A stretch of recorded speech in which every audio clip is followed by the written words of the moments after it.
Es un proceso para adquirir o modificar muchas cosas, no solo informaciones, valores, conductas, etc. Eso que entendemos como aprendizaje es una de las funciones más importantes, ojo, en humanos, animales y sistemas artificiales. ¿Quiénes aprenden? No solo nosotros los humanos, los animales aprenden y los sistemas artificiales también aprenden. Recuerden todas esas películas de ciencia ficción que nos ponen frente al hecho de hasta qué punto los sistemas artificiales pueden aprender y empiezan a sentir y emociones, pasiones, todo ese tipo de cosas y bueno, todo el lío que hay detrás de eso. En los humanos, porque lo que nos interesa es eso, el aprendizaje aquí en los humanos, el aprendizaje sobre todo tiene que ver con algo que es, a mí me gusta llamarlo así, la plasticidad natural del ser humano. El término técnico es la educabilidad.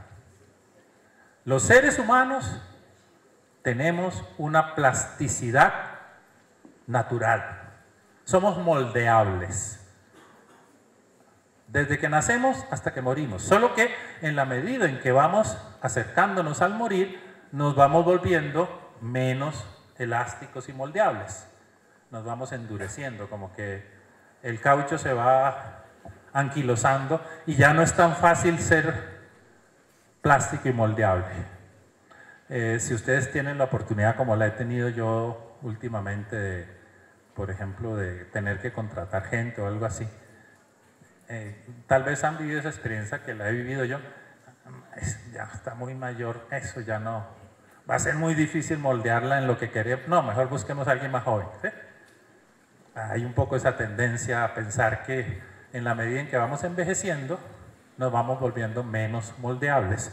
Pero los seres humanos siempre tenemos esa plasticidad natural. El aprendizaje humano, entonces, está relacionado con toda la educación, con todo el desarrollo personal y debe estar muy bien orientado. Entonces, ¿dónde está el problema, si ustedes quieren, desde un punto de vista teórico? Es que este proceso de adquirir o modificar conocimientos, conductas, valores, todo eso, puede ser analizado desde muy diversas perspectivas. Por eso existen muchas teorías de aprendizaje. El problema está en cuando yo digo, esta es. Obvio, uno tiene que asumir alguna teoría del aprendizaje, pero no creamos que esas teorías del aprendizaje son definitivas. Hay múltiples. Y de pronto hay que ser medio ecléctico en la forma como las asumimos. Pasa a la siguiente. Ahora, hay una pregunta que nos va acercando a lo de evaluar y es, bueno, si el aprendizaje está en todo, ¿cuándo el aprendizaje es significativo? O sea, cuando da respuesta a esa pregunta, profe, ¿eso para qué me sirve? ¿Sí? Y pertinente. Creo que el mayor experto en lo de aprendizaje significativo, por lo menos desde mi punto de vista, es David Ausubel. Y él dice que el aprendizaje significativo es aquel aprendizaje en el que un sujeto relaciona la información nueva con la que ya posee, reajustando y reconstruyendo ambas informaciones en este proceso. O sea, el aprendizaje se vuelve significativo cuando algo nuevo que estoy aprendiendo, sea a partir de la experiencia o a partir de la instrucción en un aula de clase o en la calle, algo nuevo que estoy aprendiendo, yo lo logro conectar con lo que ya hay en mi proceso, en mi proyecto de vida, entre las informaciones que ya tengo, entre las cosas que me gustan. Esto es lo que explica la tarea ciclópea que hacemos a veces muchos maestros cuando innovando nos inventamos o buscamos cosas para hacer que el estudiante relacione el aprendizaje con lo que llamamos, que lo relacione con su vida, ¿sí? Y entonces nos inventamos, no sé, canciones, juegos, cosas, lo ponemos a hacer ejercicios para que aprenda matemáticas aplicándolo a la contabilidad del negocio familiar o de cosas de ese tipo. Es lo que nos explican esas cosas, esas estrategias didácticas, es que el aprendizaje significativo solo es significativo cuando yo lo relaciono con algo que para mí es importante porque ya lo tengo. Ojo, entonces eso ya nos está indicando que para evaluar bien, la primera cosa que yo tengo que hacer es saber relacionar lo que estoy enseñando con la vida y el contexto y los conocimientos previos de aquel que está aprendiendo. ¿Y cuándo es pertinente? Aquí es cuando es significativo. ¿Cuándo es pertinente? Yo lo simplifico diciendo cuando es congruente. Y con congruente quiero decir conveniente, coherente, lógico y aplicable ¿a qué? ¿Congruente con qué? Con las condiciones y necesidades sociales, con las normas que regulan la convivencia, con las características concretas de los sujetos en sus diversos entornos naturales y sociales. El conocimiento vale la pena cuando es significativo, cuando me importa y cuando es pertinente, es decir, congruente con el contexto, congruente con la realidad, congruente con los planes, con lo que se busca, etc. ¿Todo eso qué quiere decir? Para sintetizar, que el aprendizaje es un conjunto de cambios medibles. Al menos en 2 puntos en el tiempo, mínimo. Cambios medibles en el comportamiento de los sujetos, en los aspectos cognitivo, de crecimiento personal, de compromiso social y político. O sea, el aprendizaje es un proceso, es un conjunto de cambios que se pueden medir. Por lo tanto, la evaluación tiene sentido, ¿sí? Pero esos cambios medibles hay que definir bien claramente qué es lo que quiero medir, cuáles son los cambios. Y no solamente se va a tratar de medir si asumí o adquirí el dato que el profesor o el libro me estaban transmitiendo. ¿Me explico? No se trata de medir solo qué tan capaz soy yo de repetir lo que el profe dijo o lo que en el libro estaba escrito, sino que se trata es de medir qué tanto eso que leí en el libro o que le escuché al profesor me cambia en mi contexto, en mis situaciones, en mi proceso, etc. Entonces, el aprendizaje es más complejo de lo que uno cree y la evaluación del mismo es mucho más complejo de lo que uno cree. Siguiente. Hay otra cosa que nos complica más iba a decir como buen costeño la vaina, bueno sí, que nos complica más la vaina, y es esto. Resulta que los aprendizajes y la evaluación de los aprendizajes tienen que ver con la calidad educativa. Y cuando yo hablo de calidad educativa, enseguida ya me miran todos los de la VAC, ¿sí? Son procesos, es acreditación, es registro calificado, son formatos, ¿sí? Lamentablemente estamos en una sociedad que mide la calidad educativa, que evalúa la calidad. Son pruebas saber, son pruebas PISA, montones de cosas que existen para medir la calidad educativa, pero que lamentablemente yo creo que ninguno de nosotros puede decir hoy, todas esas pruebas y formatos y cosas ya dieron en el clavo, ¿sí? Por lo tanto es así como hay que evaluar. Obvio, las pruebas PISA sirven, obvio, las pruebas saber sirven, pero obvio, las pruebas PISA, las pruebas saber no son la única cosa que sirve para medir la calidad educativa. Obvio que el CNA del registro calificado es valioso, pero no es la única prueba de la calidad de un proceso, etcétera, etcétera, ¿sí? Entonces, resulta que los aprendizajes hay que relacionarlos con la calidad educativa. ¿Y eso qué significa? Más bien yo dije, voy a hacer la cosa aquí a la inversa. No voy a decir lo que toca, sino, hombre, aprovechemos lo que los procesos de calidad educativa nos están enseñando. Y hay varias cosas que nos están enseñando. Primero, que el indicador distintivo de la calidad de la educación son sujetos que aprenden lo que deben aprender en el momento en el que deben hacerlo. Eso suena como una jeringonza, Pero resulta que cuando uno hace un análisis de muchos estudios sobre calidad educativa, uno descubre que los aprendizajes son el indicador distintivo de la calidad de la educación. Pero siempre y cuando uno pueda decir esto, hay sujetos que aprenden lo que deben aprender, primer problema. Bueno, ¿y qué es lo que deben aprender? ¿Lo que dice el currículo? ¿Lo que dice el profesor? ¿Lo que dice el libro? ¿Qué? ¿Sí? Yo suelo poner aquí un ejemplo muy significativo, me parece a mí, pero que nos muestra la complejidad de la cosa. Recuerden ese aprendizaje que la gran mayoría de ustedes, todos los que superamos 40 años, aprendimos de niños. El 12 de octubre de 1492, Cristóbal Colón descubrió América. ¿Sí? Y así nos lo aprendimos, casi que así recitadito, y así lo explicábamos, y así lo enseñábamos, y todo lo que se quiera. Yo recuerdo que yo, por curiosidad intelectual, me puse mucho tiempo después a leer todos esos libros que hablan de la nueva historia colombiana.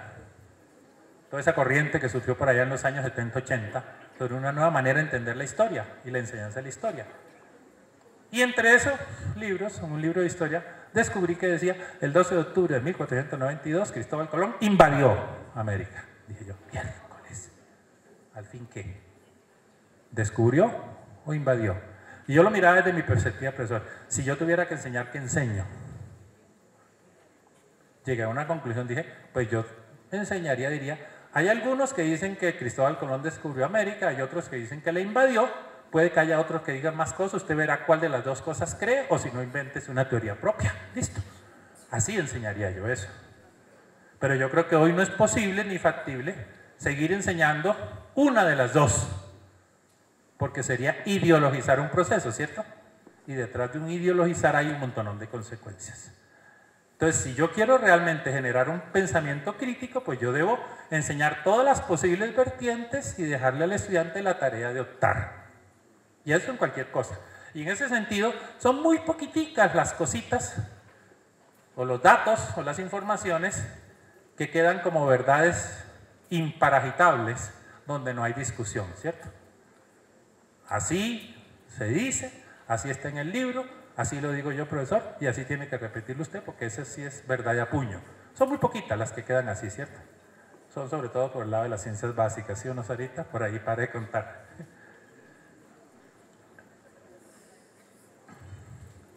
Pero luego, en el momento en el que deben hacerlo, ese es un gran problema para la educación.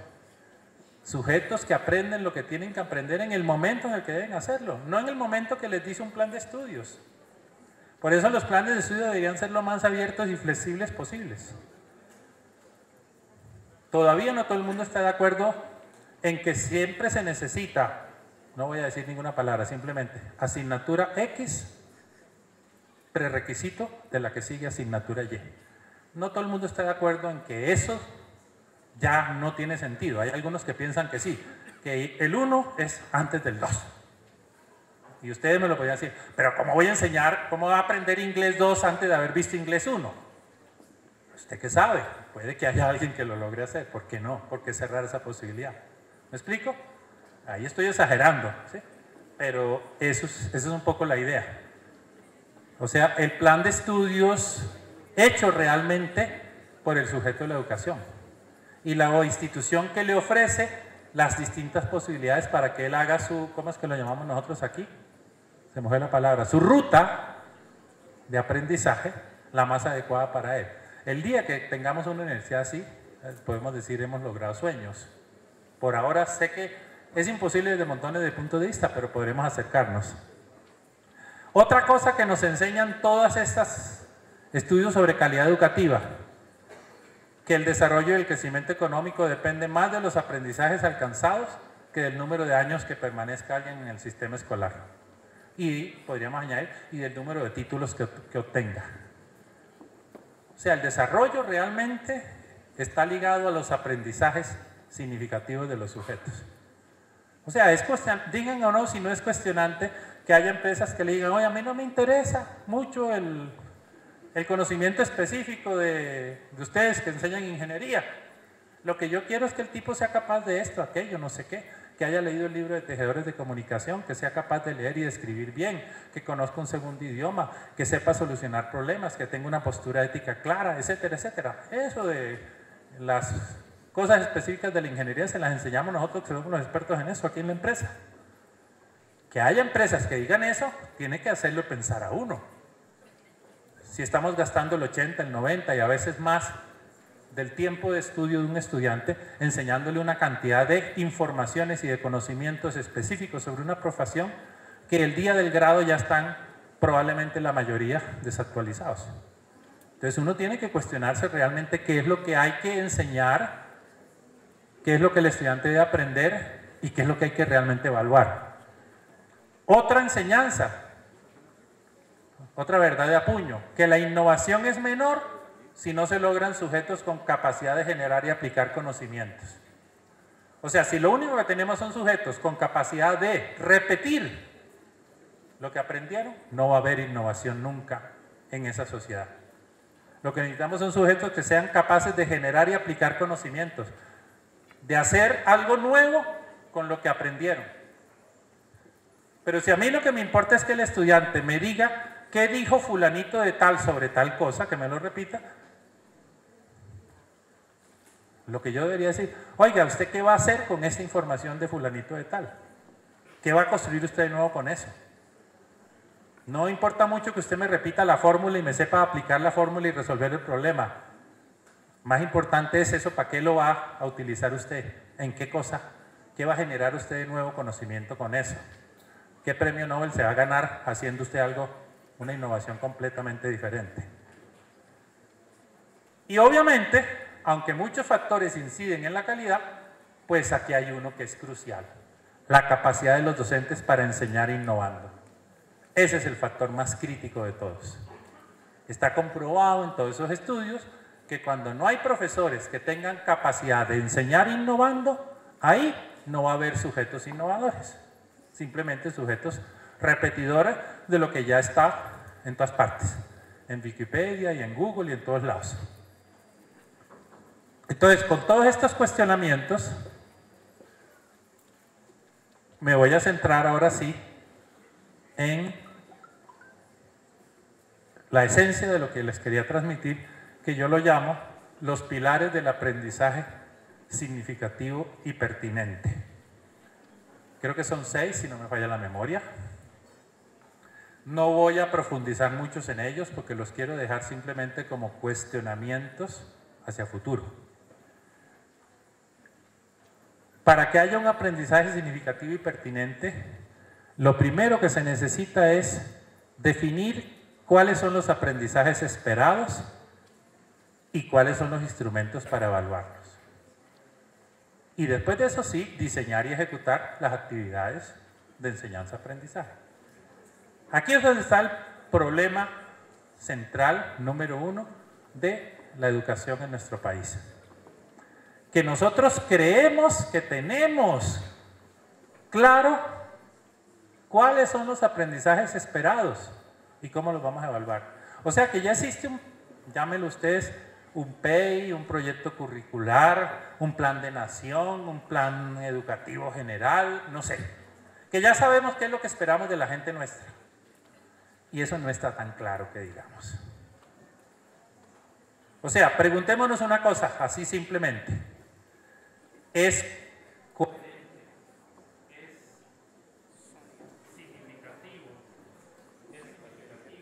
significativo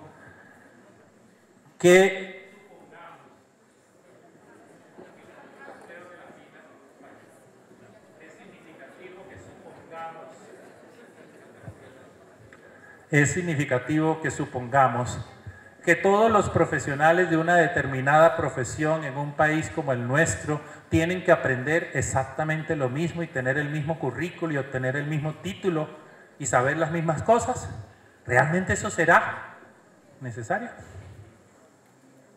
O sea, que tengamos una fábrica donde aquí metemos un insumo, el que llega a la universidad, y por acá salga un resultado, todos igualiticos. como si fuera una fábrica de chorizos, ¿sí? Metemos aquí la carne, las cosas, y por aquí salen chorizos con control de calidad, idénticos todos, al mismo precio, y entonces hagamos lo mismo en la escuela. Aquí entran todos y aquí salen igualiticos, todos saben lo mismo, todos van a ganar la misma plata, todos van a hacer exactamente lo mismo. ¿Será que eso realmente es lo pertinente? Yo creo que si uno tiene un poquito de sentido común dice, oiga, no. Pero entonces, ¿qué debe ser? No, pues no, yo no sé. Algo tendrá que ser diferente. Segundo gran... Entonces, fíjense que aquí, ¿qué tendríamos que hacer nosotros a todos los niveles? El maestro a nivel de su asignatura, el programa a nivel de programa, la universidad a nivel de institución. Definir bien qué esperamos y con qué instrumentos vamos a medir eso, y después a partir de ahí sí diseñemos las actividades para llegar allá, la ruta de trabajo. Segunda cosa, central, cambiar las prácticas de aulas, que por lo general están ancladas en creencias sobre cómo se aprende y cómo se enseña. Creencias que deforman y prevalecen frente a toda propuesta de innovación educativa. O sea, aquí la clave de lo que yo estoy diciendo está en dos extremos. ¿Me vuelvo un innovador o repito a partir de unas creencias establecidas? ¿Qué significa eso? Cambiar las prácticas de aula. ¿Qué se requiere? Aquí yo señalé un proceso en 4 pasos, que es lo que yo creo que todo profesor debería hacer. La primera, lo que yo llamo la prueba de ineficacia. O sea, lo primero, me tengo que convencer de que lo que estoy haciendo es ineficaz. Punto. Si de entrada cualquiera de ustedes está diciendo, ah, no, yo eso no lo voy a hacer, listo, ya. De ahí para allá, no sigue el proceso. Si usted está convencido de que no tiene que cambiar, pues obviamente nunca se va a dar el cambio. Esa es la prueba de ineficacia. Entender y comprender que como estoy haciendo las cosas, no estoy siendo suficientemente eficaz. Y entonces paso a la prueba de existencia, en segundo lugar. Experimento otras formas de enseñar y aprender, diferentes a las que yo creía. Y luego paso a la prueba de capacidad. Me doy cuenta de lo que puedo hacer, de lo que soy capaz de hacer, y luego a la prueba de sostenibilidad. Desarrollo y consolido esas nuevas prácticas en al menos 2 o 3 años. Fíjense que eso muchos de ustedes lo han hecho. En algún momento de su vida dijeron, oiga, así como estaba haciendo la cosa como que no es la mejor, se dieron cuenta de que había otra forma de hacerlo, prueba de existencia, se prepararon para hacerlo y sostenibilidad, lo aplicaron 1 o 2 años y como resultado de eso presentaron su práctica en la prueba que hace en el concurso que hace la BAC, ¿cómo se llama? Experiencias pedagógicas, y usted lo presenta ya en un taller y el otro profesor lo escucha y dice, eso lo hemos hecho. Pero lo que estoy queriendo decir es que tenemos que hacerlo más y de una forma más radical. ¿Sigue? Tercer pilar, fundamental también, poseer lo que algunos llaman el CDC, el conocimiento didáctico del contenido. Más allá de formulaciones didácticas generales. Es decir, cada contenido didáctico